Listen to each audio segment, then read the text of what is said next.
Krishna, Krishna Krishna Hare Hare.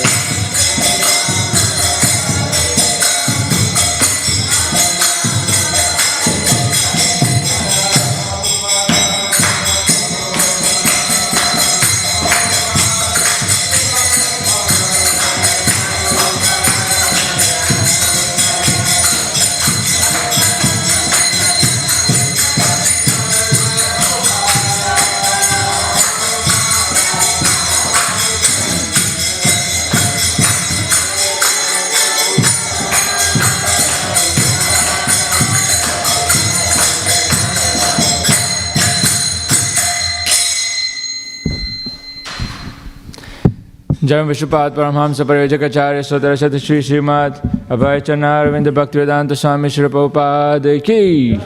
Jai Vishnupada Paramhamsa Parivajaka-acharya Sodarasata Shri Śrīmad Bhaktivedanta Saraswati Thakur Shri Prabhupada ki. Jai Grantharaj Śrīmad Bhāgavatam ki. Jai.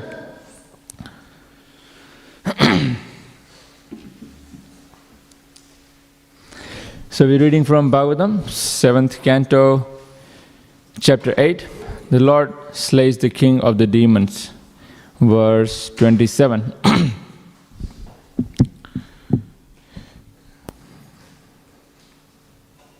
Tamanyamano nijavirya sankitam yadasta mukto niharim mahasura Punastam asajjata khadga charmani pragrihya vegena gata shramo mridhe tamanyamano nijavirya sankitam yadasta mukto niharim mahasura Punastamasajjata khadga charmani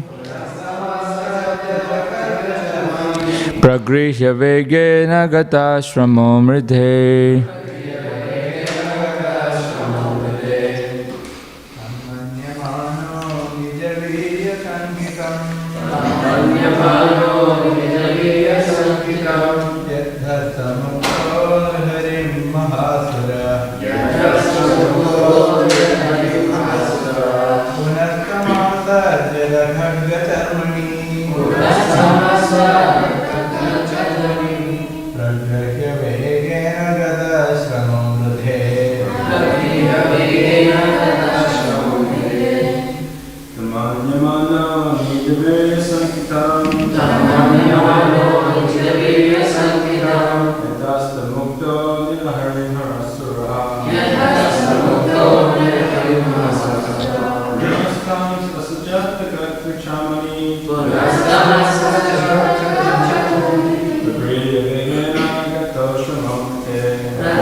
Matris.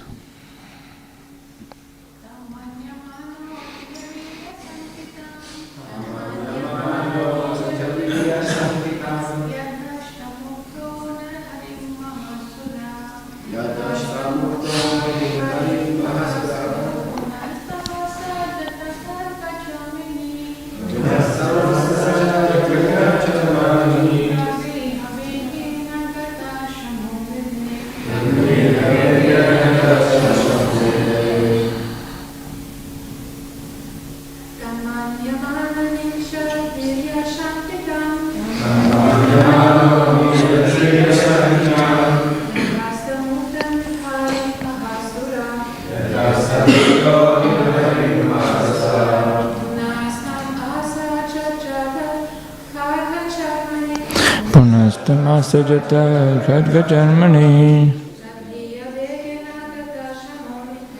Vriyaveyanagata shamamrite. What to a translation? Tam, him, Lord Nrsimhadev, Manyamana, thinking, Nija Virya Shankitam, afraid of his prowess.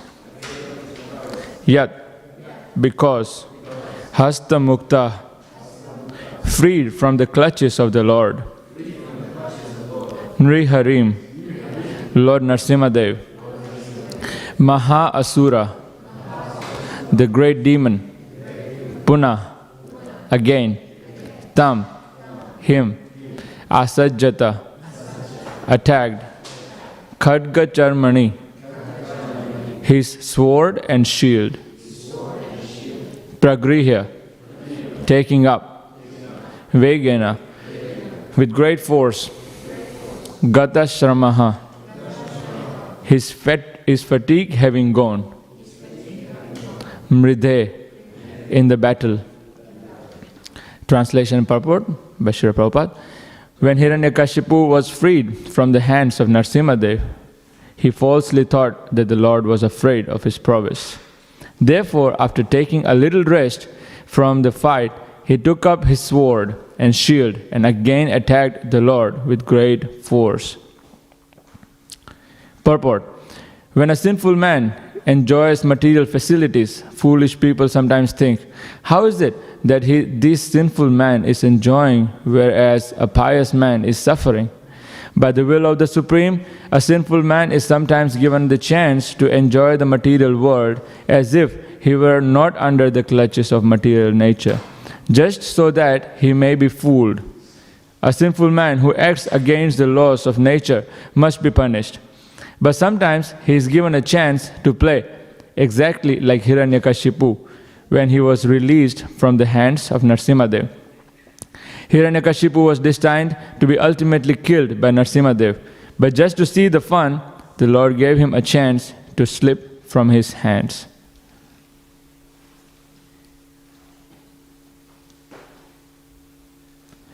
Amagyanatimirandasya Jnananjana Shalakaya Chakshurunmilitam Yena Tasmai Shri Gurave Namaha. Jai Shri Krishna Chaitanya Prabhu Nityananda Shri Advaita Gadadhar Shivasadi Gaura Bhakta Vrinda. Hare Krishna Krishna Krishna Hare Hare, Hare Rama Rama Rama Hare Hare.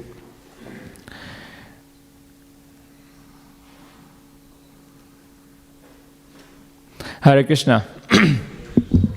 So we are continuing in the series of these verses where there is a fight going on between Hiranyakashipu and Nrsimhadev.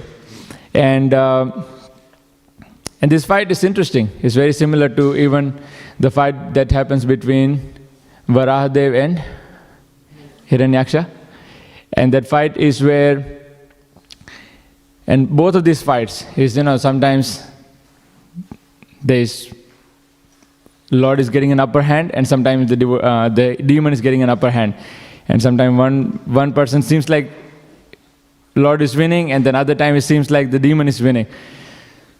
And it's so real that even the demigods, even Lord Brahma, they become perplexed and they become a little confused. What's happening? Is that really true that now Lord is going to get defeated by the demon?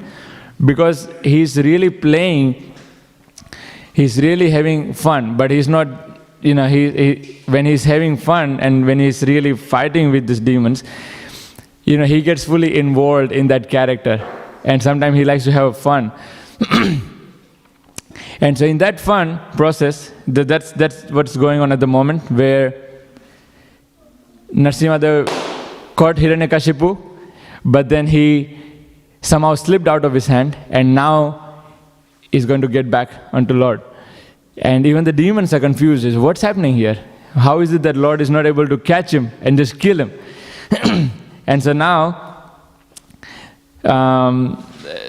so here in the purport, Prabhupada is explaining. Prabhupada is actually an interesting purport. And Prabhupada is mentioning that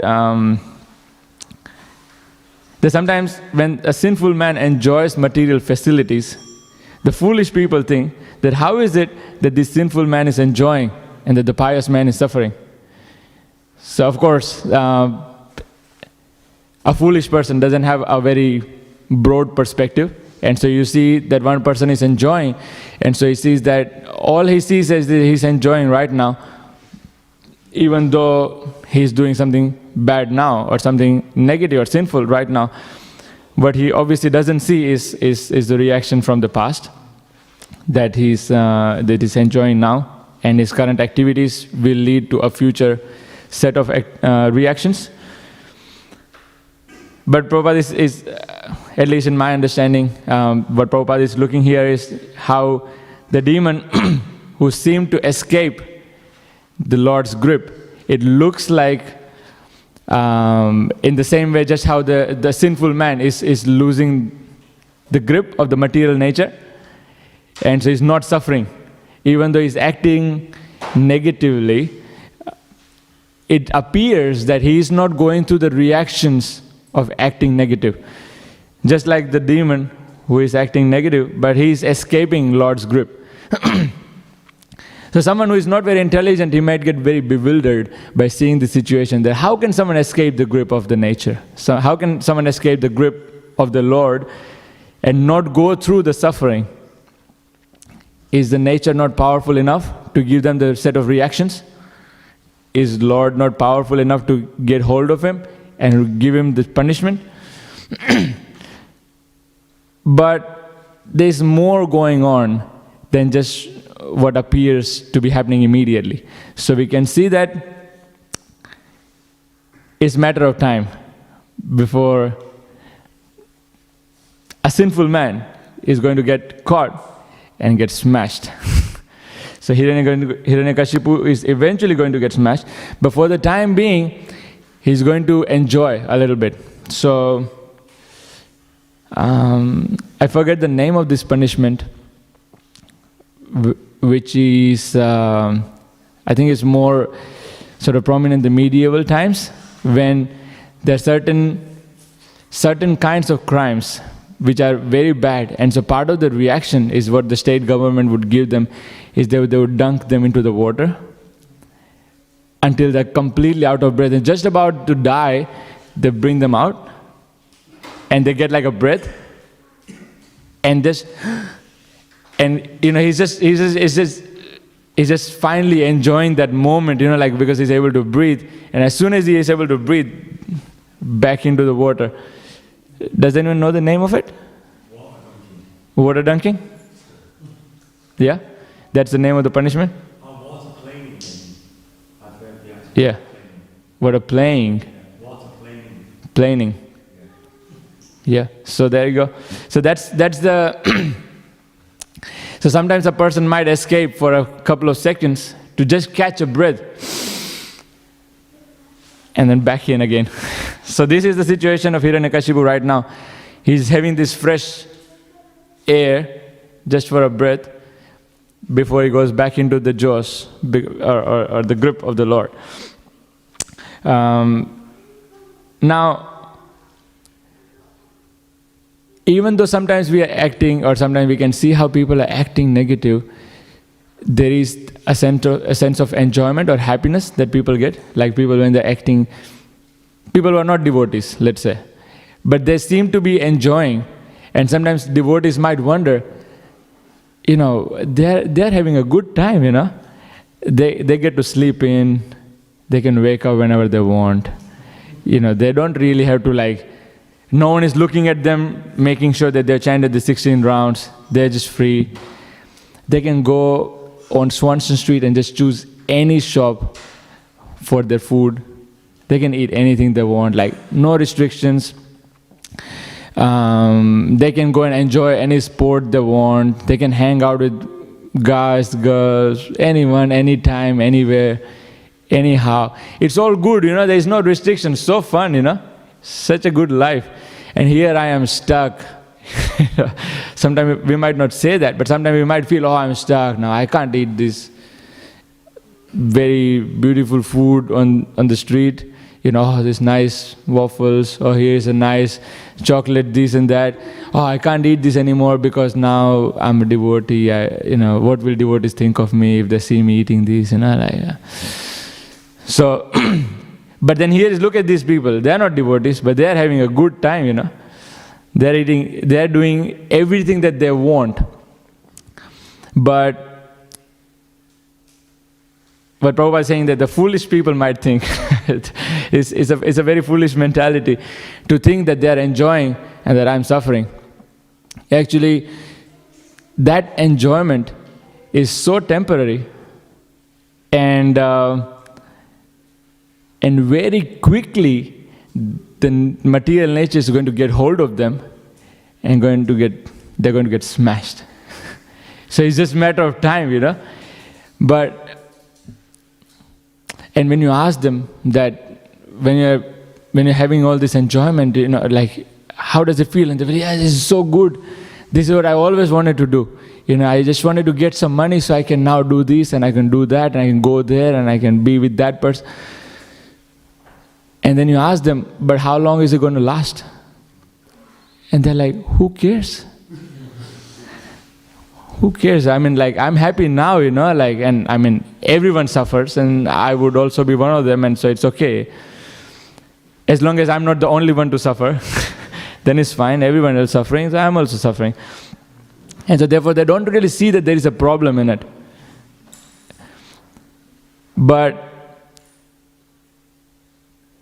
I can't remember I didn't get a chance to prepare, but there is this one quote in one of the purports where Prabhupada mentions that the happiness that you get out of material activities is actually a curse. It's not a blessing. Because when you are acting materially and you are getting the happiness out of it, it will entangle you more. Because you would want the same happiness next time again by engaging in material activities.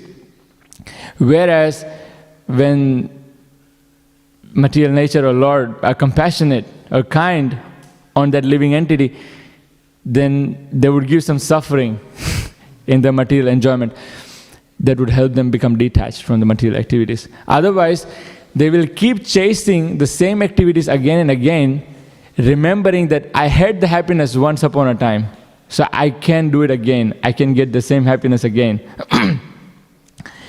Maybe I need to do it slightly different. Maybe I need to do it with a different person. Maybe I need to do it in a different place. But it's the same thing. But they don't understand. So because of that curse of that material happiness that they received from the material engagement. So, as devotees, we should not be fooled by such kind of an apparent happiness, thinking that we are missing out on it. Actually, no, we are not missing out on it at all. Because the price that you pay for the happiness that you get from an intelligent point of view, from a not a foolish point of view, but from a thoughtful person's perspective, is not worth it. So I remember one time I remember asking my spiritual master that what should you, when you look at the material enjoyment and the availability of the material enjoyment, how easily it's so accessible, how should you see it? What should be your perspective? And his answer was that you should see a price tag. So for every material enjoyment, there's a price tag. And in the moment when we are so bewildered by material enjoyment or bewildered by material energy, and we don't really see repercussions coming later, we might just want to go for it and have a good time right now, not worrying about what happens in the future. But we should learn to be able to hold back and see a price tag, that the huge amount of price that I'm going to pay just a little later, is that worth it or no? So,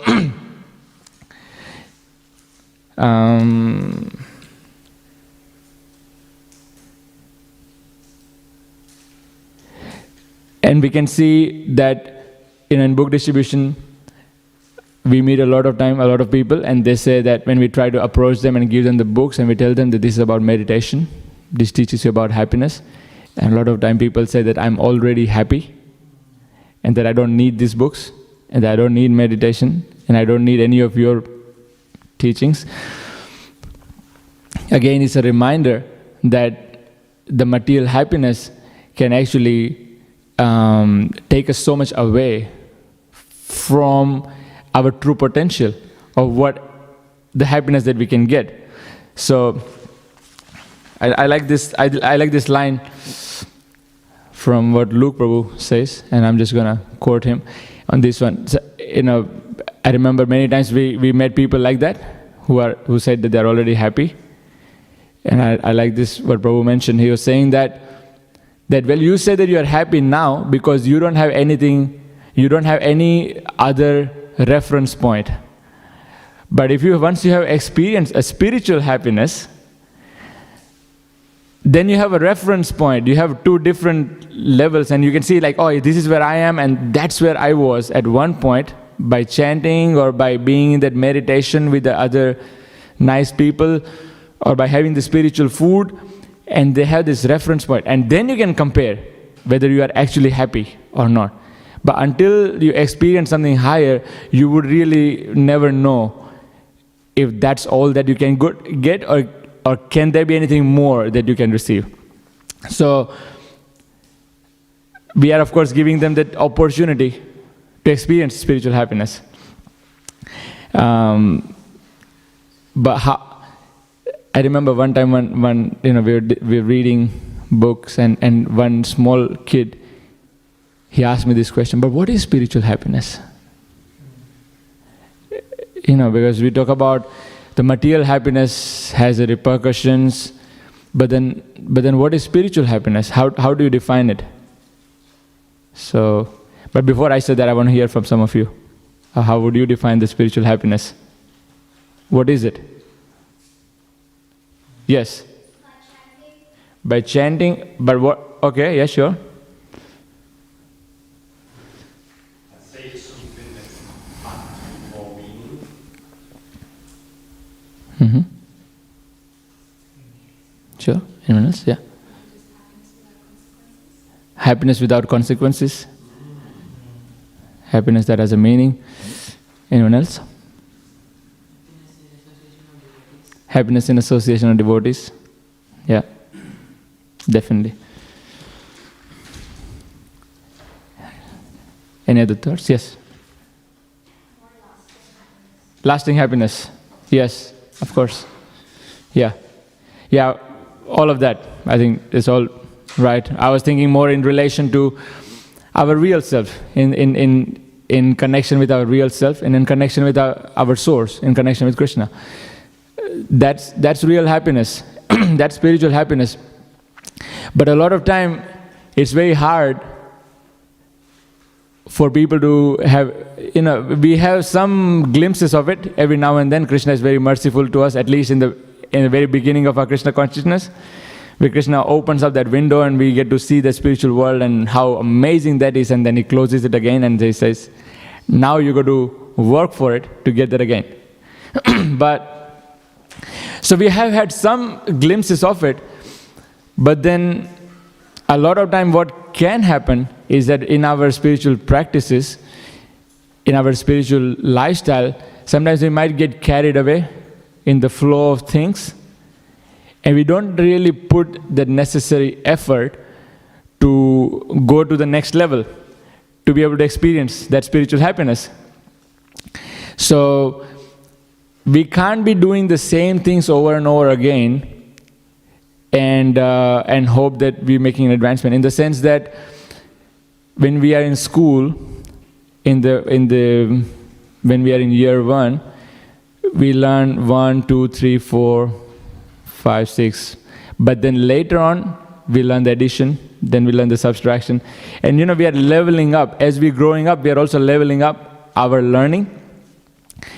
And in a year 4 or year 5 is not expected to just know 1, 2, 3, 4, 5. He's expected to know more.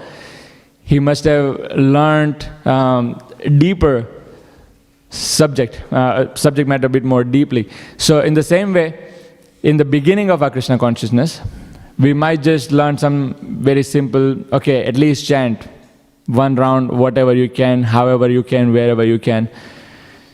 But we can't keep doing that month after month and year after year, because that was good for the beginning, but then eventually our chanting will have to improve. Our devotional service will have to improve. Our depth in Krishna consciousness will have to improve. If we are not able to improve that, then sometimes we might feel that I'm practicing this for many months or even years, but I'm not really experiencing any spiritual happiness. And that is true, because you have come forward in your schooling, but you haven't really come forward in your learning. So you feel sort of stuck. So I was talking to one devotee this morning, and I told him that, you're chanting very nice, but you're missing some syllables in the mantra. And the devotee said, oh, but I can't chant too slow because then I won't finish my rounds. And I thought that was interesting, and that's something that I've thought for many years. I mean, obviously I haven't said like that. Kids are nice because kids can be very straightforward. There is no filter there, so they just say things as they feel. We feel the same, but we have the filter, so we don't quite say like that, and we sort of go around it. But that was a very nice expression that, oh yeah, like I will not be able to finish my rounds, because if I don't chant quickly enough. So, but the problem is, if you chant quick enough, then yes, you get your chanting done. But the fact that if you don't chant all your syllables clearly enough, then you never really get to experience the chanting. So the chanting always remains this bunch of words, syllables put together that you have to sort of murmur every day. And it becomes very ritualistic, it becomes very mechanical.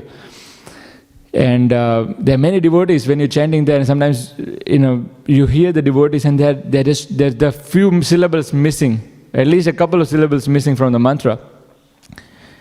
Or sometimes the syllables are not quite pronounced right. But then you don't experience the chanting then. You really don't experience. And that's why people wonder, what is spiritual happiness after many years, when actually they should have experienced by then. They should have experienced some spiritual happiness if they were practicing the chanting properly, if they were practicing Krishna consciousness properly. They should experience very soon. It obviously goes deeper and deeper, but if someone is not sure what is spiritual happiness, even after a few years of practice, it usually means that our chanting needs improvement. And so instead of getting it done and getting it out of the way, so then we can do what we like to do. If our attitude is that I'm going to try and do my best and really be attentive while I'm doing it, because anyway I have to do it, so might as well just do it with the best of my ability. And with that capacity we chant, then we experience spiritual happiness. It's the same thing when we are cooking, for example. The mentality can be, I can quickly finish and quickly do the offering so then I can eat. And I'm going to cook this because I really want to eat this, so I'm just going to quickly take it through Krishna's plate and like quickly give it to him and then right back to me. With that mentality, the offering remains very shallow. The preparation and the actual process of offering, and Krishna becomes almost like an antiseptic agent, removing your karma. But there's not really quite that same level of prasadam or same quality of prasadam as it would have been if we offered Krishna with some devotion, with some love. But when we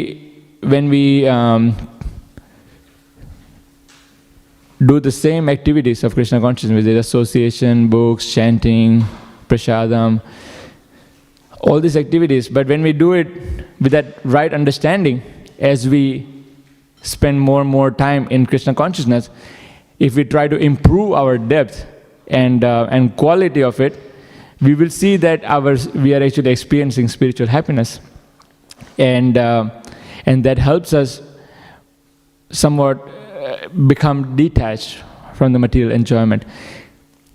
So at the moment when we see some of the people who are not devotees, and we see that they're having such a good time, but when we have experienced the spiritual happiness in our own lives, then we can see in others that even when they say that they are so happy and that they are actually having a good time, a devotee who is experiencing the spiritual happiness, who has had some depth in Krishna consciousness, can see that actually that person is suffering. So that's why many times Prabhupada would look at them and when there were a couple of instances where there's one time when Prabhupada was driving past after a program, and they was driving past one area, and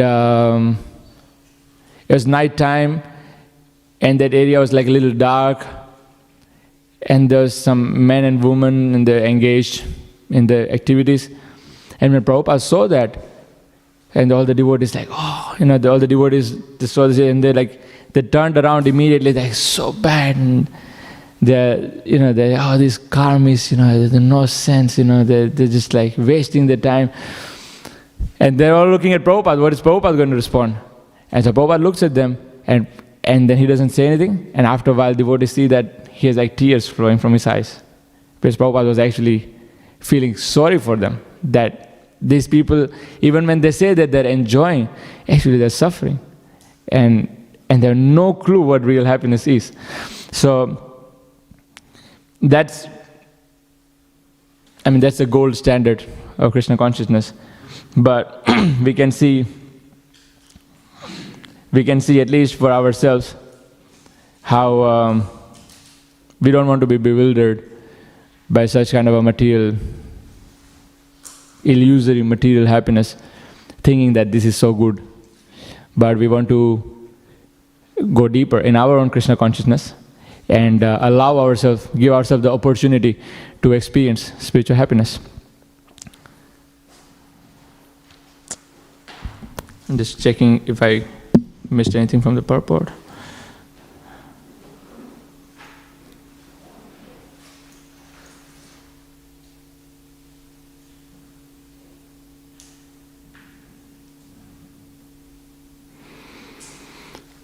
Okay, so thank you very much for your kind attention. Is there any questions or comments or corrections?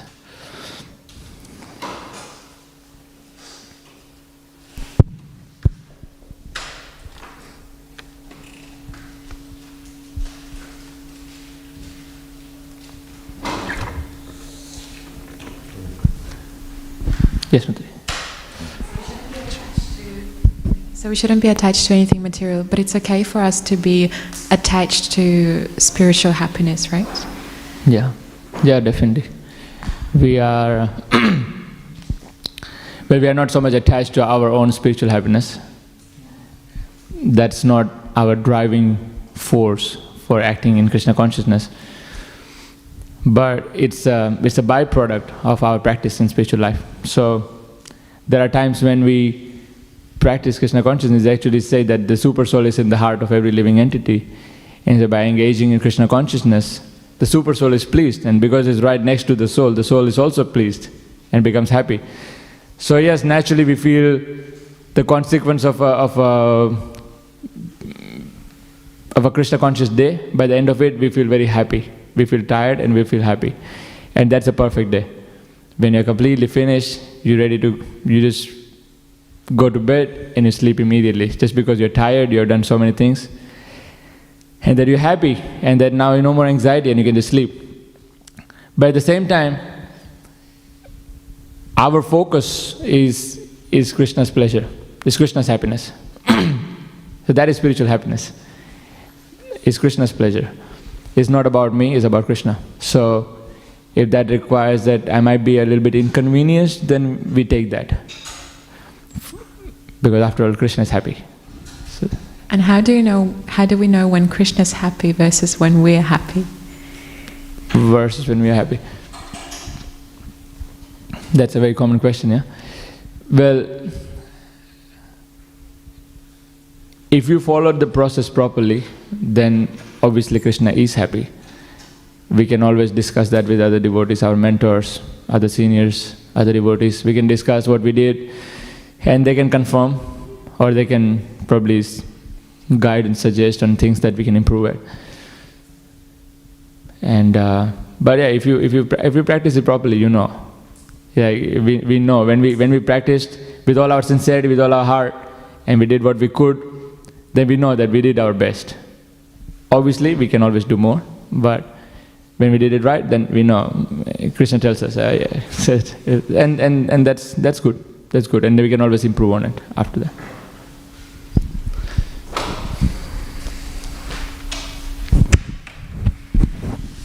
Hare Krishna, Hare Krishna, Prabhu, thank you for the nice class. You mentioned that when the materialist people who are devoid of knowledge, they enjoy these material pleasures, and their excuse is that everyone else is doing it. If I'm suffering, everyone else is suffering. Who cares? And also, if you have knowledge, you understand that's a very foolish way to think. But sometimes we also see that devotees kind of enjoying these material things as well. They doing devotional service, at the same time they'll perhaps maybe eating outside or doing other material activities. And when we see devotees, especially who are maybe a little bit more senior to us or more advanced to us, doing those things as well, how do we kind of see that? How do we kind of understand that we won't do the same thing, or that, how do we protect ourselves from that? Well, ISKCON is such a big society that you get to see all kinds of examples that you want to see. You want to see the example of devotees who have been practicing longer than us and sort of engaged somewhat, if loosely is the word, but maybe just like bit more relaxed, having a bit more of a relaxed program. And devotees who are very strictly following the process that Prabhupada gave them, and that they're so committed after so many decades or years. So we get to see both kinds of examples. So there are devotees that, such and such person does it, so I can also do it. Sure. But then you also get to see the good examples, and the whole question is, whom are we going to take our inspiration from? So we have, at least we know in Melbourne, for sure, there's no excuse to say that, I don't see any good examples of seniors. We have some very amazing senior devotees who set such a high standard that we can spend our rest of our life trying to catch up with them. So that's what we take our inspiration from, and the individuals who are having their own relaxed program, or people who might not be actually fully following the process how Prabhupada wanted it, how devotees wanted. It's up to them and Krishna. So we are no one to judge, and we are no one to correct them. And it'd be very hard to judge based on just one or two instances. So I saw that person there, and he must be doing this or that. And, unless you know the person or the devotee, we can't even comment for sure on that person, and we should not. So a lot of time, I know many senior devotees, and it might appear that they're not practicing properly, but no, actually they're very strong in the process and the practices, and so yeah. We should never judge the book by its cover, and for us, we should see what would inspire us in going to the next level. Is that okay? Yes, ma'am. Just get a mic. Hare Krishna, thank you. Just on that one, actually, sometimes if you're like working outside or something, or if your family is not practicing that seriously, just to kind of maintain the peace. A devotee sometimes might have to eat out, like non-prasadam places. Like at my workplace, they do socials like every Friday. But I can't like avoid all Fridays, because then they feel bad. It just, it puts them off. So sometimes you don't like to do that as a devotee, but sometimes you can't always get away with it if you're in that, like work environments or even at home, where, your relatives, they want to kind of see you and meet you, and they bring food for you, and it's not necessarily prasadam, and you have to honor it. Yeah. So. Yeah. Thank you. Yeah. So we have to see the time, place, and circumstance, and we should take guidance.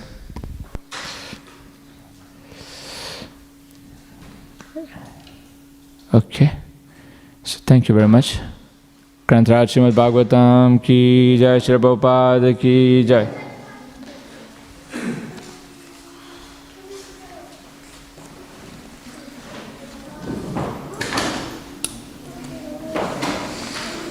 Hare Krishna.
Vandeham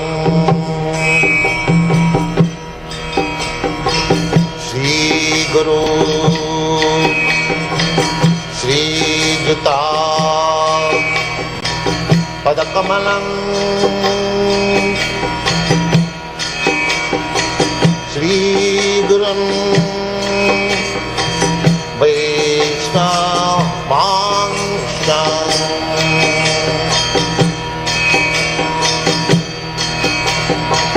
Shri Rupam